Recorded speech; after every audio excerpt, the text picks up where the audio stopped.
All right, everybody, let's get started. We've already got 700 of you on this. Thank you for joining us. We usually do this in podcast format, and we thought, why not change it up a little bit and bring you into this live to have a participation crowd. You know, you'll have a lot of questions. We're going to give you a quick overview, and then I'll introduce these two amazing human beings. Here it is. The outline is we're going to go over what's next with the settlement when it comes to sellers, where we're at, where we're heading, how this works. When it comes to buyers, how we're going to function with them, how we're working with them. We'll show you a couple of contracts. Then we're going to go over that Zillow touring agreement, which you probably have seen or at least heard about. And then we're going to go over a brokerage contract just to show you what they've done and where they're heading, and then some ideas as to what you can do. We're going to field the questions as you're bringing them on. I'll be looking at them, and then just feel free to ask questions, and I'll bring them up if I see that they're pertinent. We're definitely not going to get through all of them because now we've got 150 of you. So be patient. This is recorded. It'll be sent to you from us to you. We're starting a brand new YouTube channel from the Data Advocate that these two guys run. We'll send you there as well. And this is brought to you not only by the Data Advocate, check it out. We'll put up the link in a little bit, but also by A Brilliant Tribe, which is our coaching organization there. Saul, can you do a quick intro? I mean, you've been in the business for a very long time doing amazing things for this industry. Tell us a little bit about that, and then we'll get started to John. Well, I've been in the real estate industry in California and across the nation actually since 1975. A broker since 1977, and president of my local association of realtors in '93. I created with John Riley an NAR certification called ePro, which was a very early how to integrate technology into your real estate business. I was a certified financial planner for 30 years. In addition to real estate broker, sold stocks and bonds and mutual funds and real estate and property management, and was promoted an idea of representing buyers in real estate transactions back in the 1980s. And in 1994, I met John Riley online in an online real estate community where the subject was, how do you represent buyers in real estate transactions, particularly since the multiple listing service was an offer of subagency and not an offer of compensation. So I've been playing around in real estate for many, many decades, 50 years just about. And John Riley, of course, is a real estate attorney extraordinaire. He'll say he's recovering, but I'll let him talk about himself. John, what about you? Well, I'll claim the fact that I am without a doubt the oldest member of this panel. And my passion has always been real estate education, but I started off as an attorney. And right now I'm basically retired as that, although I'm in the attorney recovering 12-point program. And but I'm focusing most of my time on real estate education and trying to answer all the questions that Saul asks me every day. That's good. Everyone else, thank you so much for jumping in. These two people are very knowledgeable, been in real estate at a high level on the NAR side with contracts, on the MLS side. In fact, Saul's still involved. He's the CEO of San Diego MLS, so he gets to deal with this daily forms. And those of you probably know me, Lab Coat agent, still a real estate agent, and run a big team out here in Los Angeles. Let's get started, guys. This is a big mess, and I love it. We get to talk about this weekly, and I want to start off with sellers. I want to start off with how to better approach the seller with our fiduciary duty to them to be able to live in this new world and still make sure that we sell the home as best as possible. Where can we start with that? Because people are concerned that there will be no commission to the buyer's agent. People are concerned. How does this actually work? Well, Tristan, I think great point. People are going to continue to buy and sell properties even past the August 17th deadline. And so it's important, though, to understand that it's a changing world. As a matter of fact, it's more than a changing world. We always use this term paradigm shift. What's taking place is a fundamental change.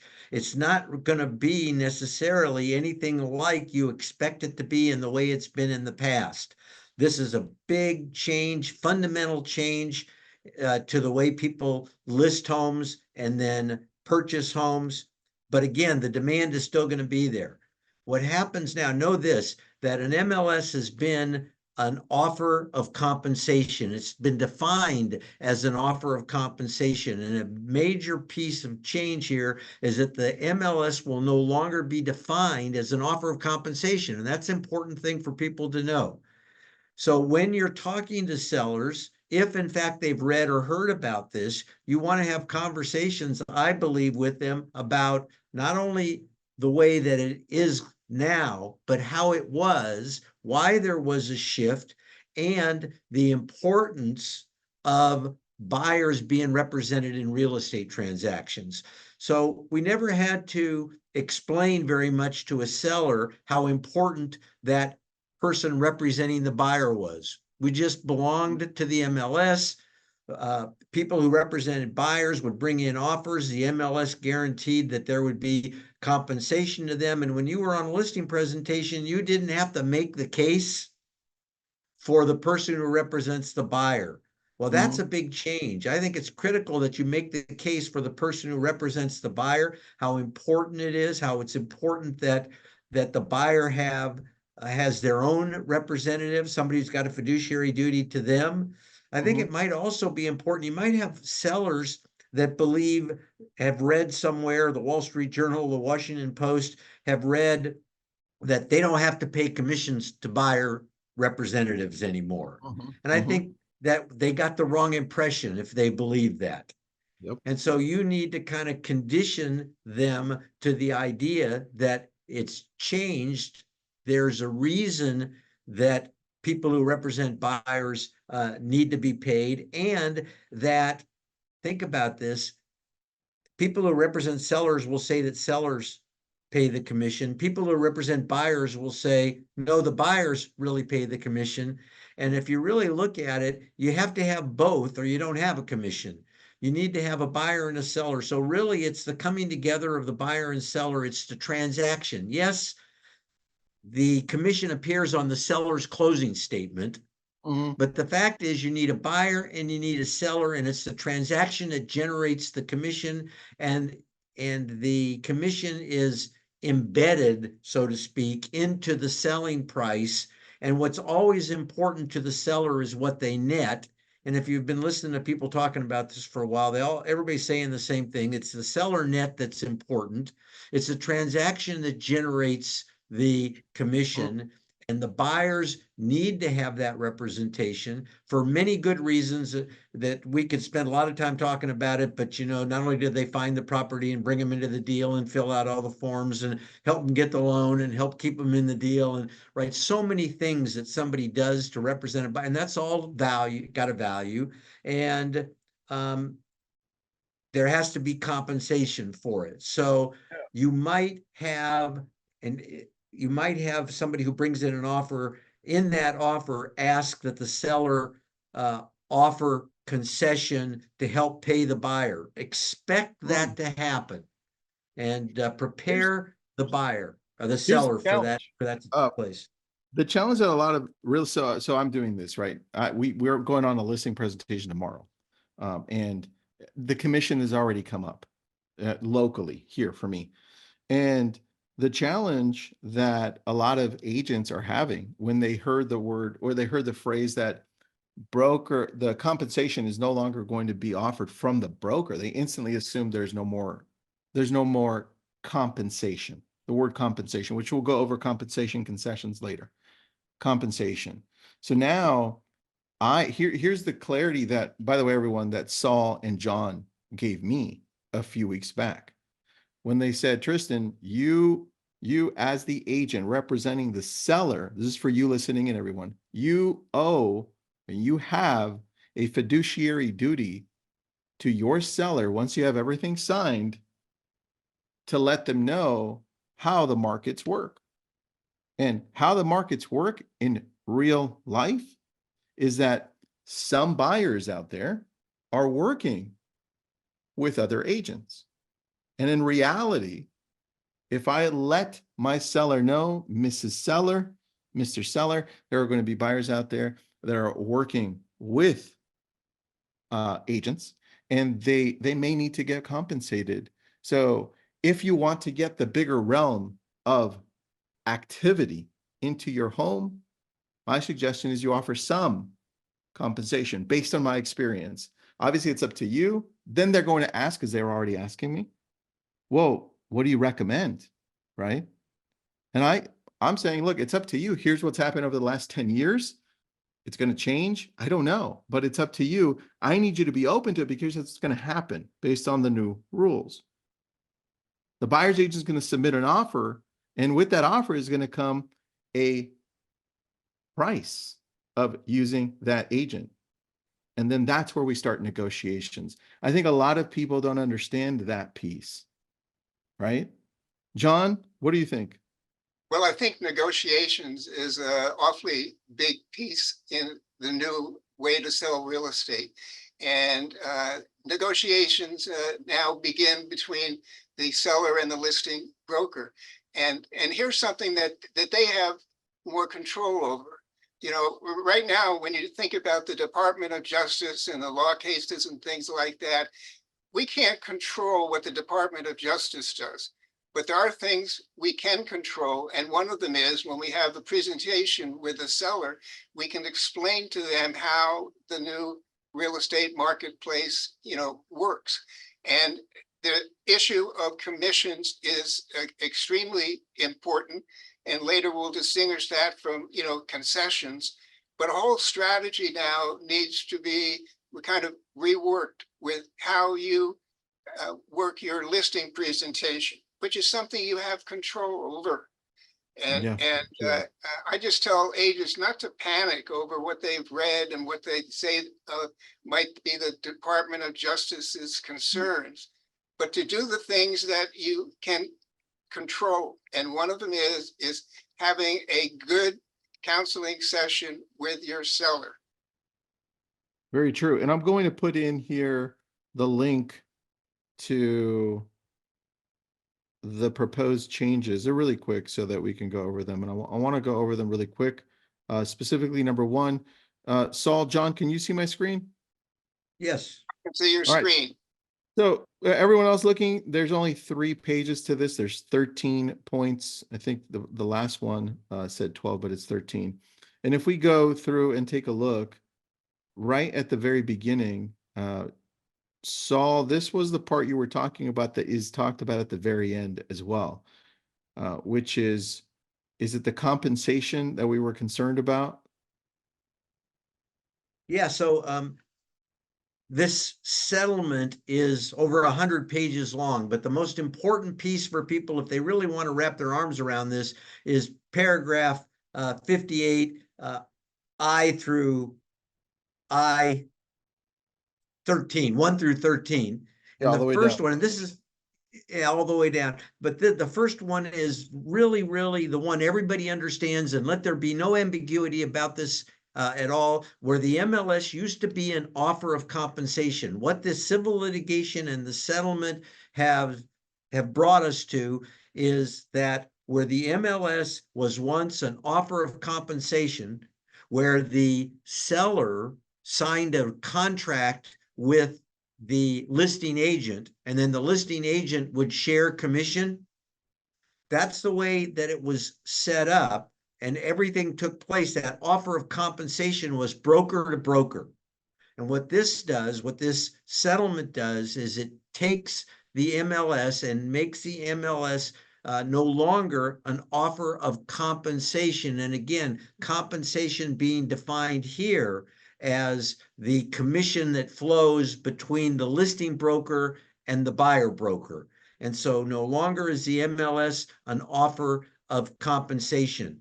That doesn't mean that off the MLS, brokers can't offer, although some brokers are seeing the writing on the wall and they're saying we're not going to do it off the MLS either.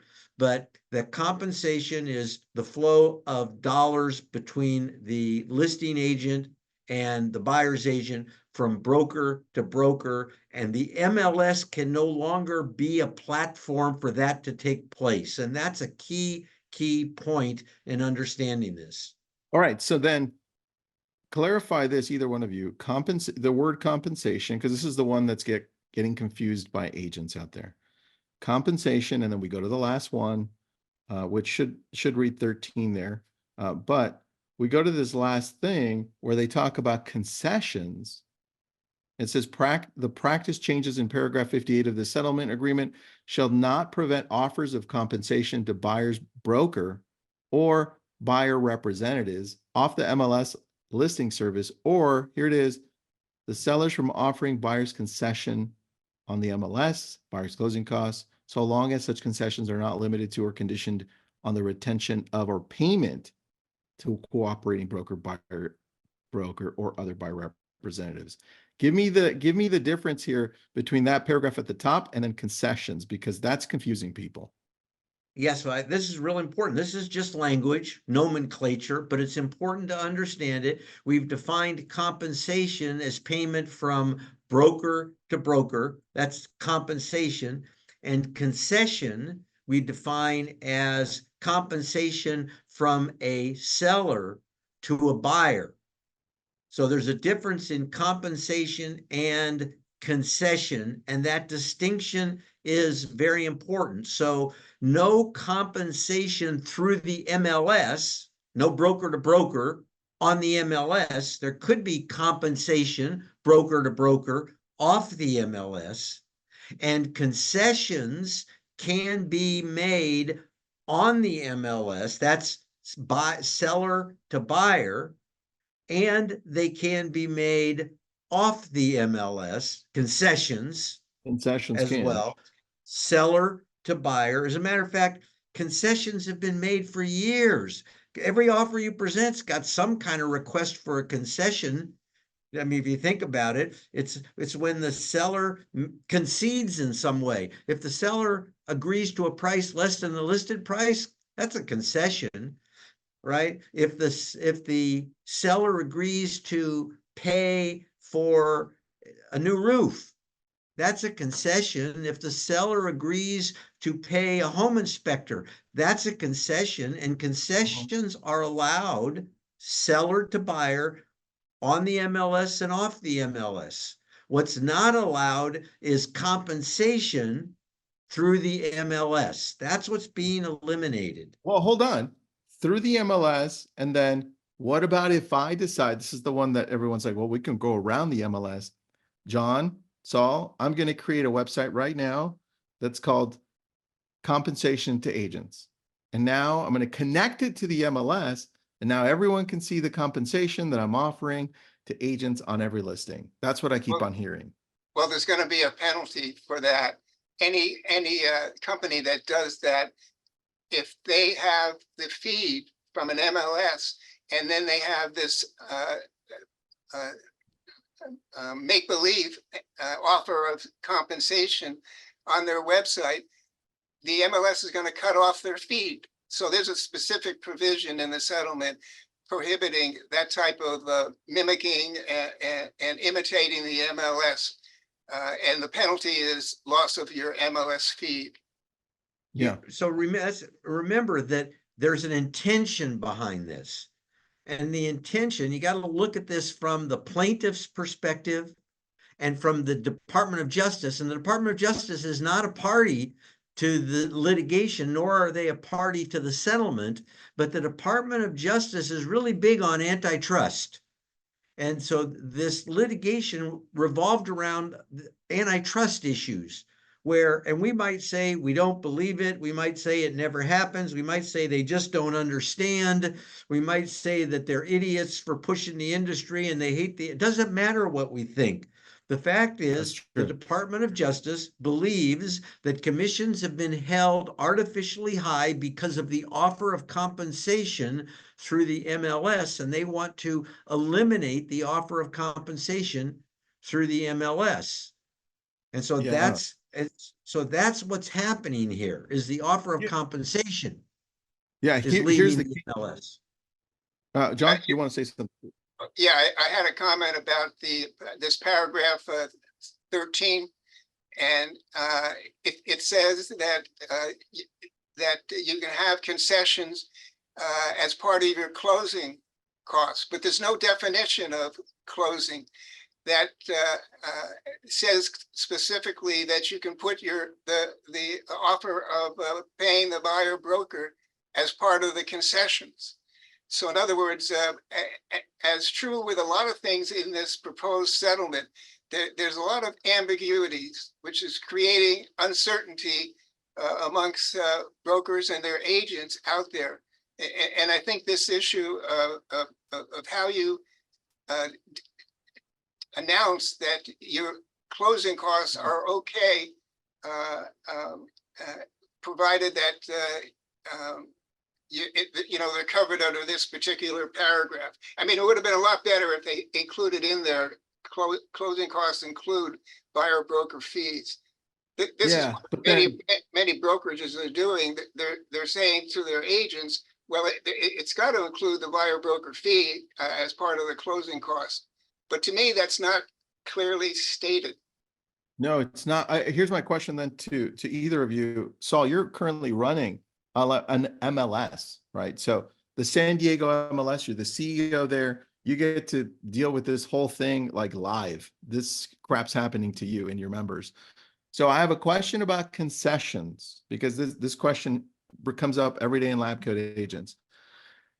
Obviously, no more compensation, how much agents are getting paid on the MLS. But what about the drop down that says concessions? Can we have that? Is that going to be allowed in the MLS concession, yes or no, to the buyer? Is that going to be allowed or removed? Well, so that's an option of the MLS, where the MLS can provide a box concession, yes or no. And people are kind of torn on that idea as to whether or not you even need to mention that the seller will offer concessions. Because if you really want the seller to offer concessions, ask for them. Yeah. If you ask for them, you're going to find out. Do we really need to say in the MLS, particularly since we haven't ever said it before, and all of a sudden, because we've got a civil judgment and a settlement, all of a sudden it becomes a big deal where we got to actually state in the MLS that the seller's willing to make a concession? Heck, we always assume that the seller probably is willing to make some concession. And here's the warning: don't tie concessions specifically to commission to be paid to the buyer agent, because remember, that's what the plaintiffs are going after. That's what the DOJ is going after. And so while the seller is entitled to make a concession to the buyer, we want to be real careful that we don't indicate to anybody that we've come up with these new ways to express concessions for the sole purpose of providing money to the person who represents the buyer, because that's what the plaintiffs and the DOJ are trying to eliminate. So and in San Diego, we're not going to have a yes, no field, but in the remarks section, both public and private, you can state that the seller is willing to make a concession. Right? Because this settlement doesn't preclude you from, and it doesn't preclude the seller from offering a concession. What it says is you can't offer compensation through the MLS, and we've defined compensation as being broker to broker. But can the seller say, hey, it's a tight, I know it's not this way now, but what if it was a really tight, the market was really a buyer's market, you couldn't sell it, you needed to sell your property before next week or it was going to go into foreclosure? Might you be willing to make concessions as a seller to move that property? And the answer of course you would. So at this point, you're not restricted, the seller's not restricted from through the MLS offering concessions, but be careful that it's not the only concession, and that concession being to pay the person who represents the buyer. That's where you All right, might run so into trouble. yeah, here's the bottom line, everyone. When you're looking at this, and wondering how the hell this happened, it came down to the Department of Justice wanted the negotiations for compensation to the buyer's agent to start from the buyer's agent when the offer was submitted at point of transaction. So if you're thinking that you can go around that and you're thinking, well, I can be a little sneaky, or why is this happening? None of that matters. The point is that's where it starts. And the seller's payment, the seller's compensation to the buyer's agent, that has to come from the seller. It can no longer be combined like we were doing it before. And I think there's a confusion there because, John, you mentioned earlier, and I'm going to just go right to this. You mentioned earlier to me that so for those of you that are wondering who's done a great job on this, whether you like them or not, and remember, I'm all about companies, every real estate company doing amazing. I hope everyone succeeds. But I just put into the EXP toolkit, right? I don't care what brokerage you're with. They just happen to do it right. And when you're looking at their toolkit, I want you to learn something from them, whether it's you who are going to execute on this as a brokerage, or you can want to outline it like this. I wish NAR would have done this for us. That's what I wish. But when you look at the direct compensation form, and then you're looking at this at the top, and it says direct compensation from seller. And then you look at the verbiage, right? This is the conversation that I was talking about earlier when we're saying to the seller, hey, I have a fiduciary duty to you, Mr. Seller, Mrs. Seller, right? I need to tell you how this world works over here. And yes, that's the point, that you have that conversation with them and say, hey, a buyer who's working with an amazing agent is going to come to us and they're going to want to get paid. Are you open to it? Awesome. Great. Here's the document. Let's have a set amount, right? Or not. I don't care. You tell me. It has to come from them. And then it can be negotiated from the buyer's agent.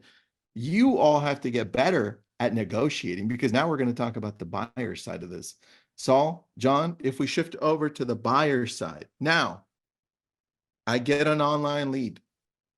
And let's go with Zillow, because everyone knows that Zillow's got this great touring agreement that I just don't like, right? But if they're coming in through Zillow, Zillow has now said, well, we're going to give them an option to sign this touring agreement with the click of a button. And that means that they can see the property for an hour, 2 hours, 3 hours, a day. It doesn't matter. The point is they're going to see this property with this agent for a certain amount of time. And here it is. Here's what it looks like. These people are wondering, okay, what is this? Here's the tour agreement for California. I just printed it out from earlier today.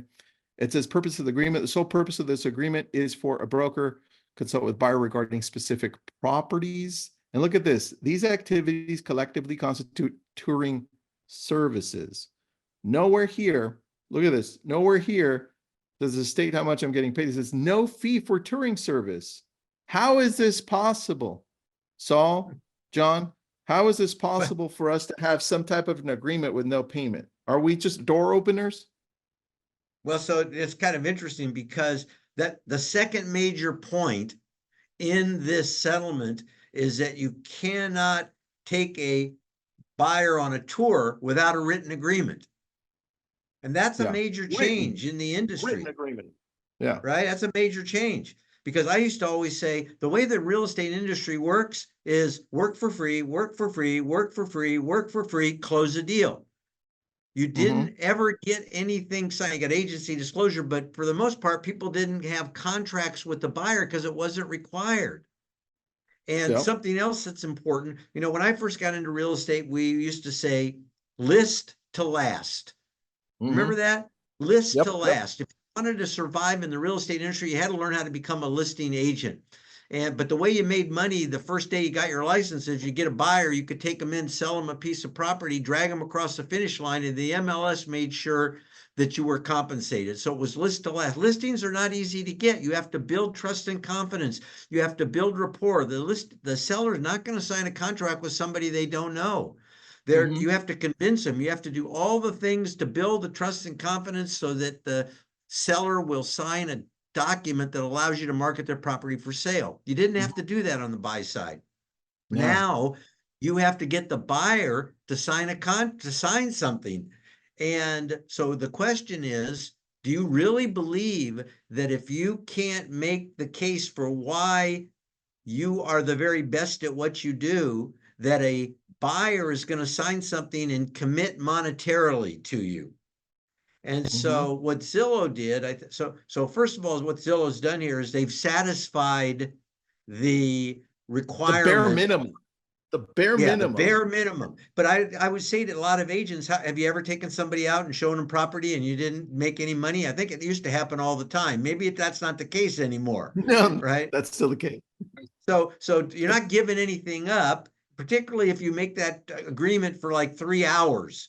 And it gives you time to build rapport, and it gives you time to have a conversation, and it gives you time to lead into the way this is going to work and the way you're going to ask for the seller to make concessions to cover the amount that you charge. And so the big thing here is you got to have a written agreement with the buyer.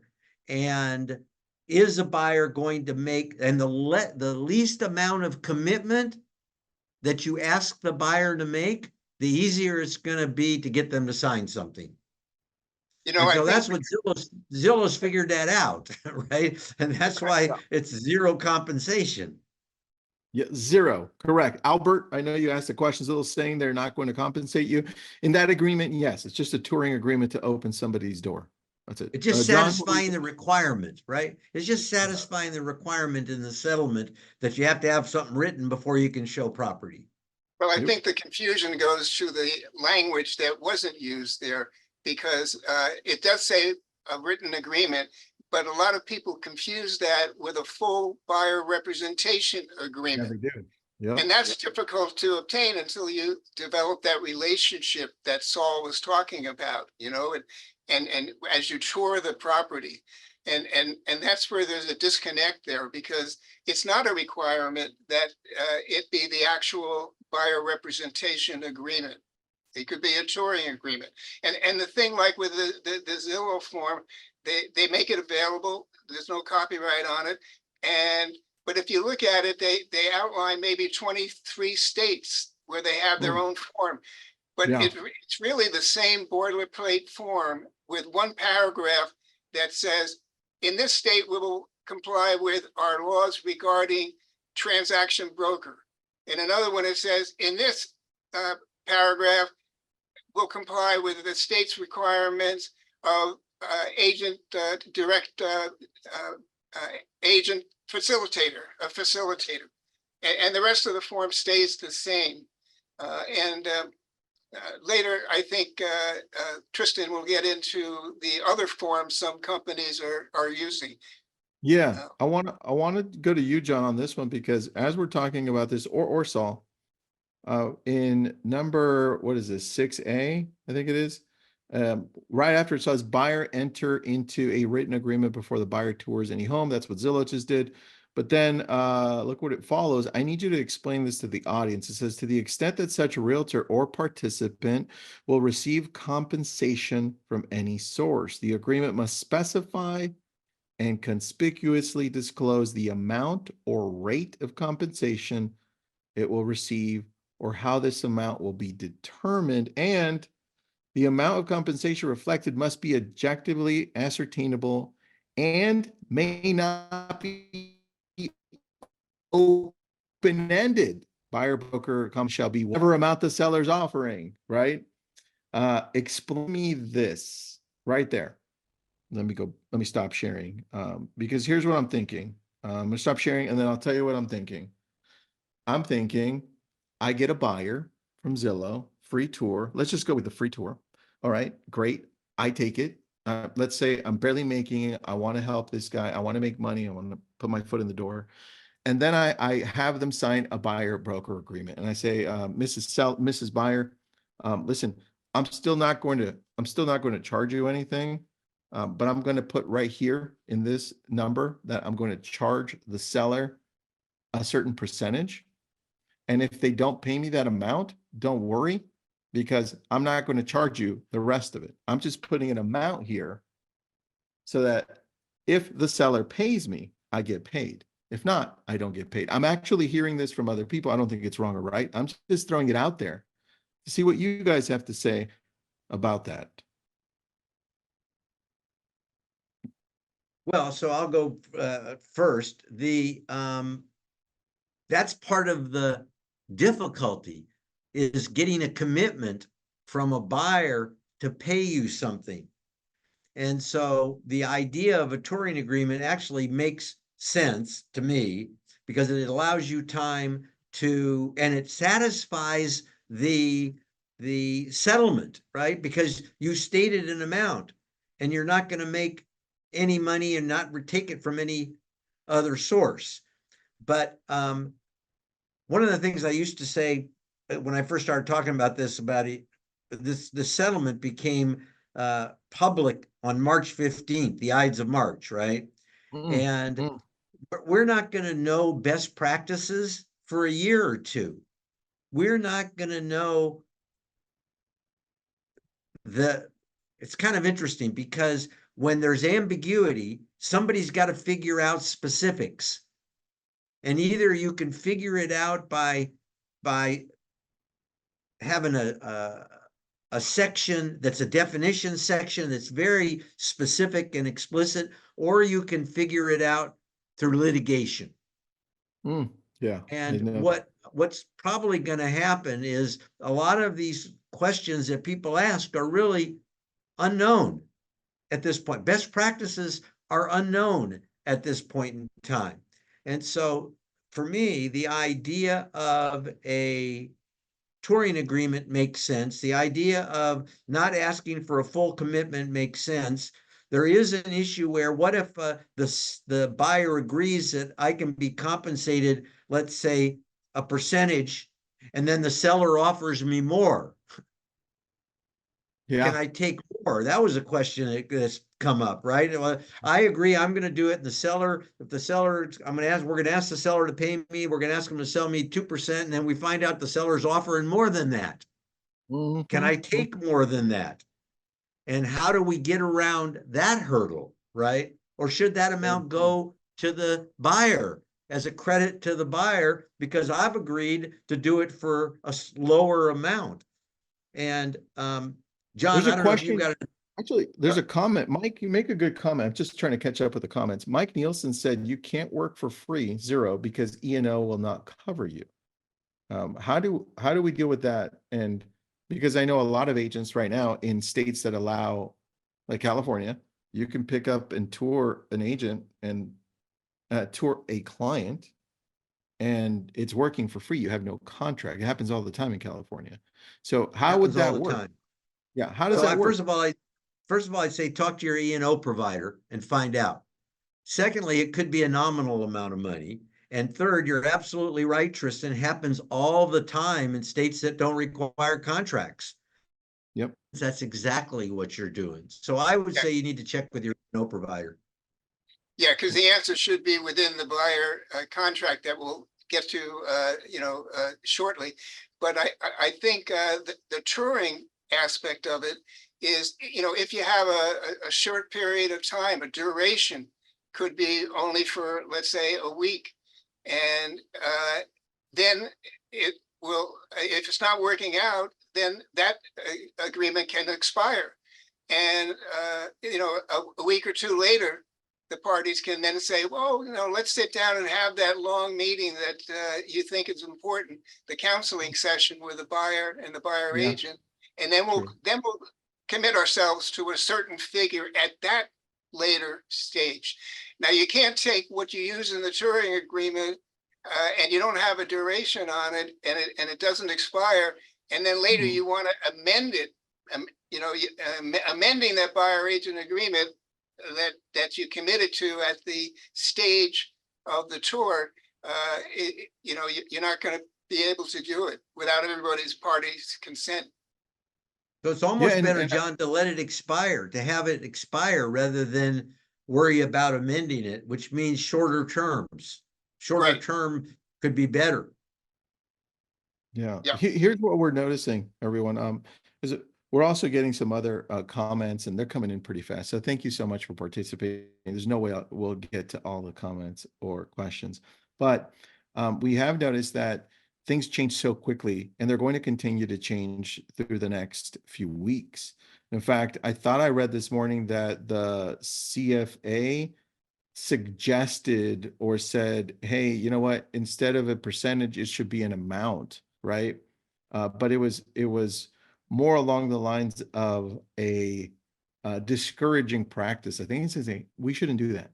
Again, we don't know what will end up happening because John and Saul and I, every week, we're waiting for the Department of Justice to just step in and be like, yeah, you know what, here we are. Let's get some real clarity on this. Everyone, let's change up all the forms that we just created. Here's what we're actually going to do. Have a nice day. Is that possible? Is that going to happen? What are the chances of that? Well, we're I say wondering, we're wondering when and if the Department of Justice will file one of its statements of interest in the case with Sitzer Burnett, which has its preliminary approval, but the final approval isn't until November 26th. And could the DOJ intervene at any time therefore and try to delay that particular one? They've already succeeded in delaying several of the hearings, like the MLS PIN case in Massachusetts. I think people think that August 17th is like definitive. After that, everything is okay. This is how it's going to function. And I'm like, no, guys, you guys aren't paying attention. It's November 26th, which is a date that's after elections. Things can still change, everyone. It's time to wake up. Things are going to continue to change. What you're looking at right now is not even clear. With that, I do have a question about open houses. Since Saul, you and I, California, John, you're a little bit more well rounded as far as where you've been. But how I've been would we, accused of that. in a good way, okay? We're not throwing accusations in a negative way here. How would we work open houses? Because my concern is this is actually a real question I have, okay? And Angela asked this, so thank you, Angela. I'm sitting in an open house. First off, this is not even my listing. I'm sitting it for someone else. So it's not my listing. Now, I'm hoping, as all agents do, to get buyers for this, or maybe to get a seller. But buyers are walking through. How do I engage with them and talk to them? Do I have to give them some type of an agreement to tour the home, like Zillow's? Do I have to have them sign something? What does this look like? Well, first, if you're the listing agent or work for the same brokerage as the listing agent, then there's no doubt that when you're sitting that open house, you're working for the seller at that point. You've been engaged and you're working for the seller. So again, and we're not going to know best practices for a while, but if you're in California, the California Association of Realtors has offered some guidance on this. So I would go to the CAR.org site and look at what CAR has said.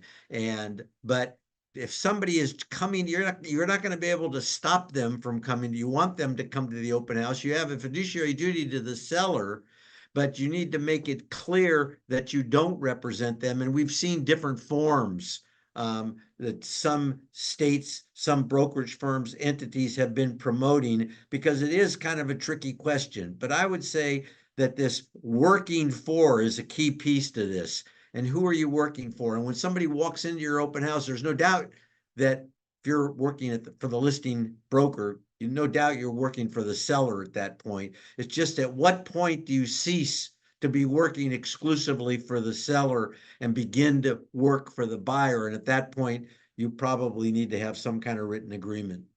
I don't know where you sit on that, John.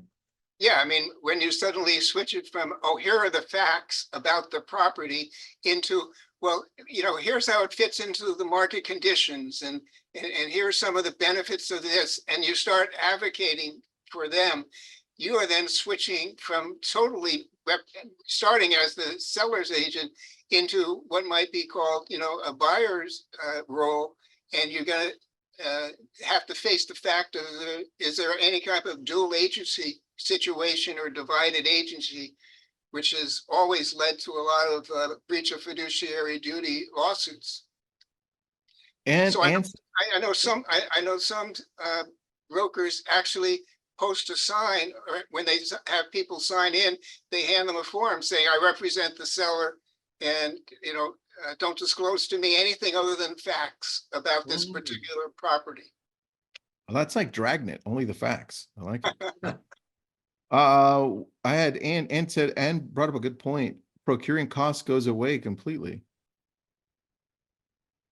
Well, procuring cause was kind of a very nebulous and difficult thing to deal with anyway, and people had misconceptions about exactly what procuring cause is or was, the unbroken chain of events that leads to the consummation of the deal, and there was myths about procuring cause. And in this case, I think that there's some truth to the fact that if this all plays out the way that it seems like it's intended, that procuring cause would become less relevant and maybe go away altogether. I think relevant to that is the fact that the listing broker early on should say, oh, by the way, Mr. Buyer, are you represented by any other agent?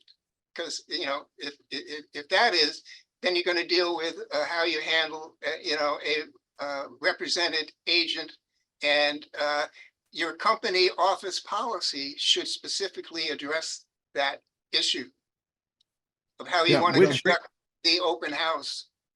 Which leads me, I mean, guys, we're going to do this again next week. So, by the way, we do this weekly. It's our podcast. It's the update. We go into details as to everything that's happening in detail. But first, I want to go over, John, you sent us this. Saul, you reviewed it. I want to go over this with everyone so that we can make sure we go through this. These are 10 tips to help you adjust. And yeah, there'll be a lot more because, like I said, this isn't the final version, everyone. I know you keep on jumping to conclusions and wanting something. Well, guess what? We don't even know what the hell it's going to look like yet. So tip number one. Review your agency disclosure form for content, the timing, the duties and responsibilities. So agency disclosure is the key to get you into the signing of a buyer broker agreement. Because one of the most valuable things you bring to the transaction, to the parties, to the principals, is that fiduciary duty. But most people don't understand what fiduciary duty is. So take the opportunity, because the law is mandating that you make an agency disclosure, make it sooner rather than later, explain the benefits of having a fiduciary, what it means to have a fiduciary, and be able to articulate that to your, in this case, we're talking about buyer and buyer contracts. Use the agency disclosure form as the precursor to asking for a buyer broker agreement. And I think it's really important to understand the disclosure, the agency disclosure forms, and use them to help you move to the next level. All right. The next thing, review company's office policy manual. Hold on. Some companies don't even that's have a great one. So what do they do then? So no matter what I say, no matter what John says, no matter what Tristan says, it doesn't matter. You got to ask your broker if you have a question.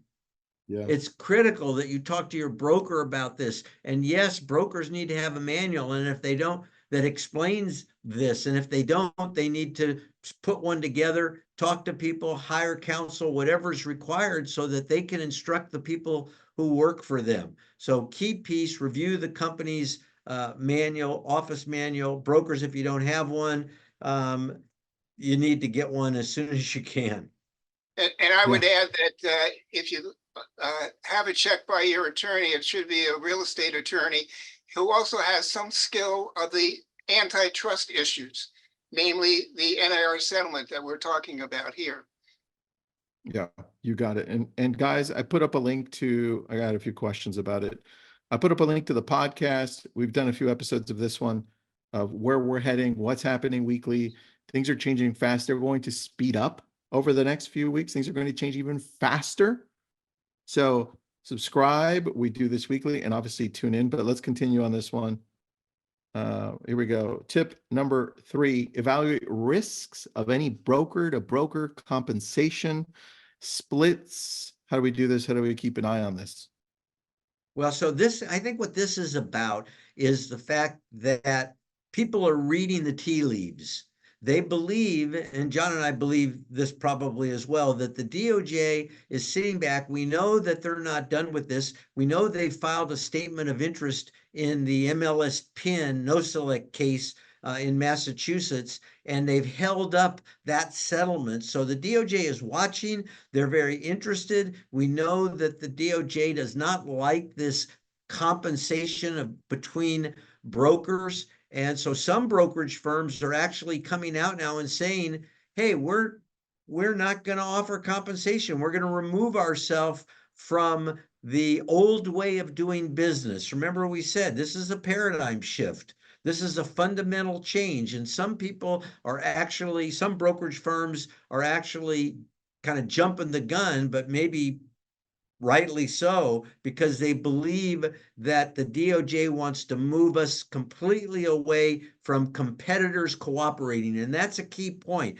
Anytime you get competitors cooperating, you become a target for the DOJ, because Yep. competitors cooperating is antitrust. You know, as realtors, we're overtrained on how to avoid being involved in antitrust issues. We won't talk about commissions. We stay away from it. And so I think people are kind of taking that to the next level here. Hold on that, because there are some people on here that belong to MLSs that aren't part of NAR.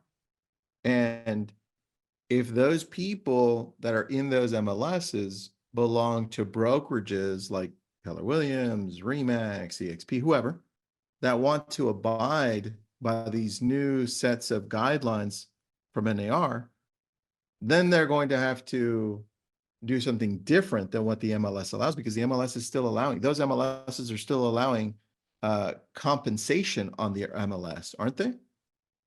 Well, there are a few, and it's real interesting when you look at the ones that are not. Actually, the MLS PIN, they're not, but they follow NARs, and Northwest MLS, they're not, and they are going to continue, I think, to offer compensation. You don't have to accept the offer of compensation. I mean, Yeah. you could refute the unilateral offer of compensation and say, so you're not going to be in any violation. And the MLSs that are going to stick with this, they believe that they've been addressing this properly for a number of years, not just now. So they feel a little bit safer in their position. And maybe they're right, and maybe they're not. They decided not to join the settlement. One of the reasons, maybe too, is for those that are not NAR type or follow the NAR rules, it's going to cost them $100 a subscriber or participant to be covered by the settlement. So it's multi-millions of dollars to get that, and they might believe they've got a better chance just to try to fight this. But if you don't want to accept the offer of compensation because you belong to an MLS that continues to be an offer of compensation, you need to check with your attorney on refuting the offer of compensation. Got you. Okay, perfect. So follow your brokerage, whatever they're saying. That supersedes everything. All right, number 4, clarify how to handle any touring agreements and open house procedures. How do we clarify that we're still not certain what the heck's going on fully? Yeah, I think we covered that. Yep. Right. Good. Yep. Review the company's portfolio of contracts. I think a good example is this one, which we did put a link to. You guys can take a look. And if you're your own independent brokerage, go get attorneys, have them file these, create these for you, follow your state ones. I'll put up the link again. They did a great job there. Yeah, let's go. The amazing thing about that one is that this company took almost a full fiscal quarter to recreate about 7 or 8 of their major contracts. They decided to make their own forms. They didn't want to get in the forms business, but they did it for the protection of their agents. And then they did training around that. It's kind of a comprehensive approach. It's kind of the approach that I think maybe a smaller brokerage can't afford to go the route, but Yeah. the larger companies, my friends at the $2 billion club, that under the NAR settlement, Yeah. That mark. had to pay. They've got the money to pay for some resources to develop those types of training materials. It was an excellent job that Leo did. Who else? Who else did a good job? Yeah, Leo did a great job. Big company. I agree. But you have the smaller companies too. Like I know you guys know Anthony Lamacchia. He's very outspoken, right? Like him or not, I like him. Uh, they did a pretty good job too for somebody with less than 1,000 agents, right? They're doing a pretty decent job. So I just wanted to show the differences. Like you've got one with about 80 something thousand, and you've got one with just under 1,000 agents. So you can do it. You just have to pay attention to the changes, which I think becomes difficult for some people. Number 6, level up your presentations. Where would we start? Is it the buyer, broker, or the listing, or both? What do you think, guys? Well, if you're a listing agent right now, of course, it's important for you to start to implement or integrate some of this material in your listing presentation. But I think, most people represent buyers in real estate transactions. So yet it's critical. How do you express your compelling argument? And one of the things that we think could kind of come out of this is, if you came to me and said you wanted to represent me in a real estate transaction, I might ask you, what's your track record? What have you done in the past? How many transactions have you been involved in, and how much money did you save your buyers in those transactions? And that might be something that convinces me to sign a contract with you. Absent something like that, I think it's going to be difficult to get a buyer to make a big monetary commitment without you being able to express why you should be hired to represent them in a transaction. Maybe teams become more important now, because you can be almost, if you join a team as a new person, you're like an apprentice. We used to always kind of lobby for apprentice programs, right? And get your feet wet and learn about it, and live off the credibility of your team, or live off the credibility of your brokerage firm. But somehow you have to be able to impart the reasons that buyer should sign that contract with you. And I'll tell you, performance. Can you in any way measure performance, past or future, that you can bring to buyers that you represent? Yes, I agree with that. Saul, there's a question that has to do with this, or John? Justin asked a good question. If I write an offer on behalf of a buyer, how do I ask or obtain compensation from the seller?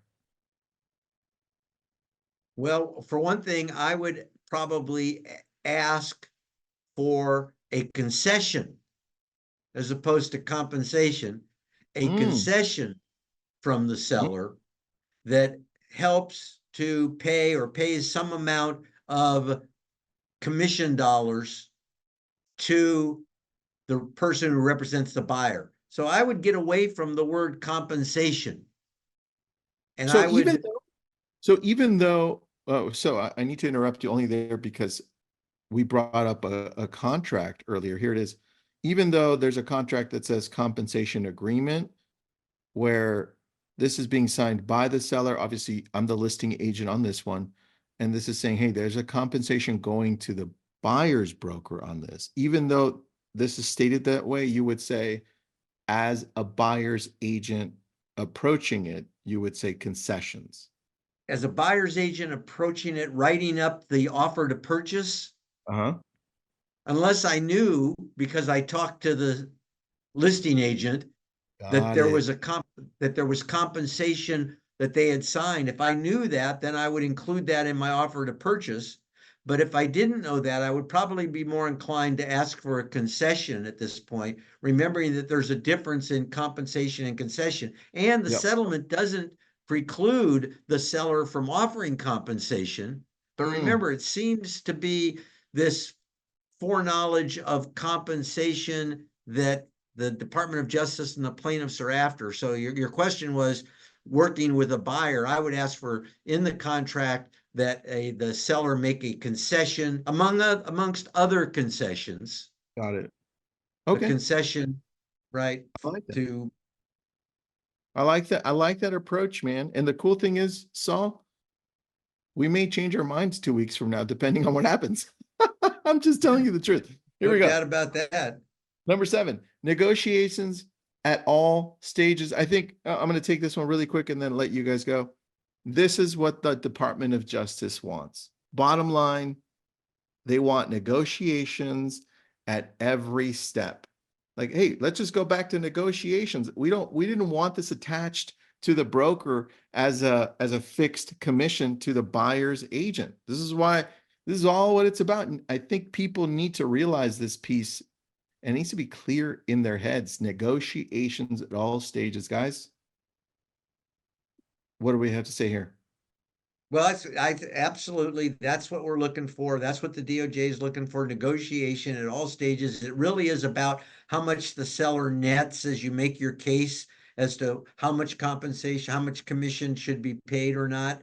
And then you hit the point earlier, Tristan, this is so critical. August 17th is just a date, and the settlement is not going to be final until the 26th of November. And in that period of time, the Department of Justice can delay it. And all of what we've talked about today could, if anything, I think it will become more strict and stringent and not more the other way. guidelines, right? More guidelines. Like, hey, let's get clear on these things. This is what it means. Because there's some ambiguity on this. Maintain a detailed paper trail. That doesn't change anything. I think I have a feeling John wrote this one because because you still have PTSD from being an attorney, man. I still have loyalty, I love this. Look, this is clear, guys. Maintain it. All right. Number 9, if you have questions, check with your broker. Saul, you already stated this. I heavily agree with this. If you have questions, first of all, we don't know what city you're in. We don't know what state you're in. We don't know what MLS you belong to. We don't know what brokerage you're with. Ask your broker first. And lastly, don't panic, waiting for clarification of language in the NAR settlement. And I think just based on some of the comments in this chat, we had some people panicking, and that's okay. That's why we're doing this, right? That's the whole purpose of this whole thing. We're going to help you through this process. Saul and John have been in this business for a long time. They know much more than I do in this. In fact, that's why I brought them in here, because the very first people I reached out to when this all went down was Saul and John. I said, hey guys, I don't understand this very well. I'm reading this. I've read this 3 times. Can you help me? So they've helped me get a lot more clarity. And so that's why we're bringing this to you. We won't have a lot of the answers yet, but we can do this together. I just can't see you guys arguing in the chat all day. I can't see you guys arguing in Lab Coat Agents. What's the purpose of that crap? You're not helping anybody. Let's work together on this. This is why we're here. We're doing this next week. Please subscribe to our podcast. It's The Update. I'll put it up again. Saul, any closing words while I find this podcast? And John, I would just I've got a closing word, and that is, you will be sending out a handout with some resources that one of the resources has over 30 links to different cases, lawsuits, company policies, very helpful material that we will be sending out to supplement the fact that we didn't have time to answer a lot of questions. Yes, that's very true. John has been an attorney for a very long time. He's no longer an attorney. He's living in Hawaii. That's actually a real view. Thank you, John. Appreciate it. I'm not jealous. But he put a whole bunch of stuff together for you, and we're going to be sending that to you. We're also sending this recording. We had over 3,000 of you register. We actually could only fit 1,000. So we're doing this again next week. and we're just converting it over to a podcast. If you missed this, it'll be in podcast form, and we'll also put it on YouTube. Saul, any closing words? Yeah, I would just say this is a conversation. That's what we want to have. We want to have a conversation because we know that this is going to continue to change. Best practices are going to continue to evolve and participate with us. You know, Lab Coat Agents is a great place to have a conversation. You mentioned it, Tristan. This is not about arguing. This is not about being locked into a particular way. The most important thing is understand that this is a major career shift. And there's huge opportunity here for those people who can recognize that. Perfect. All right, guys. Thank you so much. We'll send this recording out to you in a couple of days. And just stay on the update. Saul, John, thank you so much. Everyone else, thanks for participating and Thank having you. fun on this amazing real estate journey. Thanks.